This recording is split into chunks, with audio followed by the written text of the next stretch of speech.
Hi, my name is Andrew Zmiewski, and I did my project on ancient Sumerian science and engineering. One thing the Sumerians pioneered in was astronomy. They made the first lunar calendar.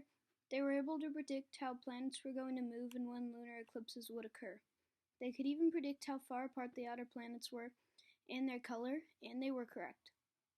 One of the Sumerians' biggest inventions was cuneiform script, which was the first form of writing. It was written in wet clay, then was later baked into stone, and it had over 400 characters.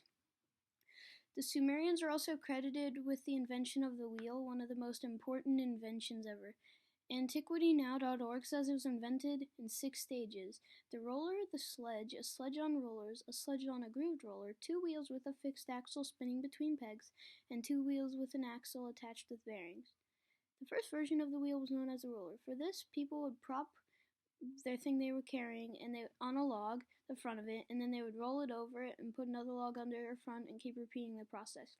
Mesopotamians invented more things in transportation later, like the chariot in 3200 BC, with the key part of its invention being that animals were being domesticated. Sumerians also invented the sailboat in 2300 BC because they thought transportation by water would be more convenient than travel by land, which was true, although the first sailboats were only square and they could only travel in the direction the wind was blowing. Ziggurats were also invented in Mesopotamia. Ziggurats were places of worship that were shaped like giant pyramids, but they leveled out at different points and they had different floors. The temple was at the top, and it was believed that God slept there, and it was also why they were built so tall, so they could be closer to the gods. The first ziggurat was built in Ur. The oldest map ever discovered was from Babylon in 2300 BC. It was made of clay, but it only showed a small area. This was also the first place where people stopped being nomads and started living in one place.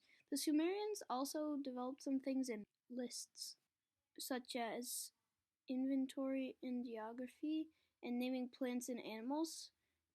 The Sumerians even know how to add, subtract, multiply, divide, and even find areas of different shapes. Last thing, they may have invented the concept of zero. Thanks for watching.